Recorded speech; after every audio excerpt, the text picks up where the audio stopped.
ఎప్పటికప్పుడు వార్తల కోసం దండోరా జనం గుండె చప్పుడు న్యూస్ ఛానల్ ను సబ్స్క్రైబ్ చేసుకోండి. బెల్ బటన్ ను క్లిక్ చేయండి, లైక్ చేయండి, షేర్ చేయండి.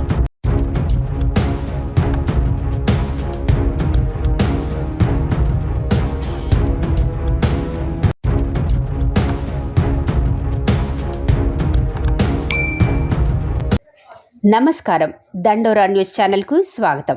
దండోరా న్యూస్ రామన్పేట. మెదక్ జిల్లా రామన్పేట మండల కేంద్రంలో ఇంటిగ్రేటెడ్ రెసిడెన్షియల్ స్కూల్ కాంప్లెక్స్ నిర్మాణానికి 20 ఎకరాల ప్రభుత్వ భూమికి సంబంధించి ప్రతిపాదనలు సిద్ధం చేయాలని జిల్లా కలెక్టర్ రాహుల్ రాజ్ అధికారులను ఆదేశించారు. రామన్పేటలో జిల్లా కలెక్టర్ సంబంధిత అధికారులతో కలిసి పర్యటించారు.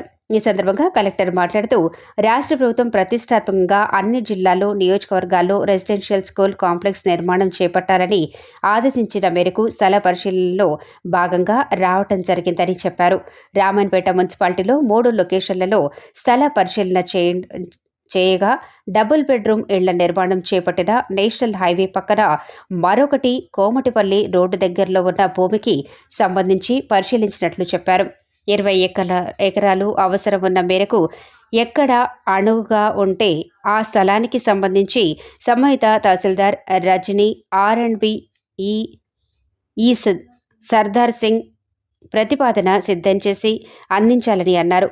బీసీ, ఎస్సీ, ఎస్టీ, మైనార్టీ అన్ని సంక్షేమ శాఖలు విద్యార్థులకు ఒకే చోట ఇంటిగ్రేటెడ్ రెసిడెన్షియల్ స్కూల్ కాంప్లెక్స్ నిర్మాణం చేపట్టినట్లయితే భేద భావన అభిప్రాయం పోతుందని, సౌకర్యాలు కల్పన కూడా సులభతరం అవుతాయని ప్రభుత్వ సూచనల మేరకు స్థల పరిశీలన చేయడం జరిగిందని కలెక్టర్ తెలిపారు. ఈ కార్యక్రమంలో R&B సర్దార్ సింగ్, తహసీల్దార్ రజనీ, సంబంధిత అధికారులు తదితరులు పాల్గొన్నారు. భేదభావాలు అనేటివి లేకుండా ఉండాలి అందరి మధ్యలో ఒక మంచి ఉద్దేశంతో, ప్లస్ ఒకటే ప్లేస్లో అన్నీ ఉన్నట్టయితే అన్ని ఫెసిలిటీస్ కూడా ప్రొవైడ్ చేయొచ్చు, మానిటరింగ్ కూడా చేయొచ్చు అనేసి ఒక మంచి ఉద్దేశంతో తెలంగాణ ప్రభుత్వం ఐడెంటిఫై చేయమని చెప్పడం జరిగింది. దాంట్లో భాగంగా మన మెదక్ నియోజకవర్గం సంబంధించి ల్యాండ్స్ మనం చూస్తూ ఉన్నాం, అంటే ఫైనల్ చేయలేదు, అన్నీ చూస్తూ ఉన్నాం. దీంట్లో రామాయంపేటలో మనకి ఇచ్చిన ఏంటంటే కొద్దిగా రోడ్ సైడ్ ఉండేటటువంటి విధంగా ఉంటే బెటర్ ఉంటుంది, కనెక్టివిటీ ఈజీగా ఉంటుంది పిల్లలకు కావాలనుకోవడానికి, వాళ్ళ తల్లిదండ్రులకు కూడా అనేది. ఆల్రెడీ ఇక్కడ ఒక బిట్టు చూస్తున్నాము. ఆ బిట్టు కూడా బాగానే ఉంది. R&B గారు కూడా వచ్చినారు, తహసీల్దార్ గారు ఆల్రెడీ ఐడెంటిఫై చేసి పెట్టినారు. కన్స్ట్రక్షన్ కూడా ఇక్కడ చేసుకోవచ్చు.